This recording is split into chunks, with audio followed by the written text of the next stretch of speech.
How to fix ChatGPT? Our system has detected some unusual activity from your system.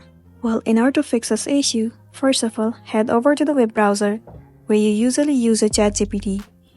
Once you're in the site, now what you want to do is try closing the tab and then reopen it.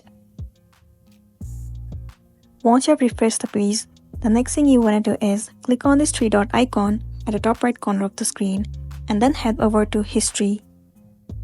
Move into History at the very top. Once you're in here, you have to close all the site of ChatGPT. Click on this icon and tap on Remove from History. Do it all for the site ChatGPT. Once you are done, try opening the site ChatGPT on a device once again. It might fix the issue that you have been facing on ChatGPT. If not, head over to any different web browser and then try to use ChatGPT site. So that's a wrap for this video. If it was helpful, give it a like and check out our next tutorial. Thank you.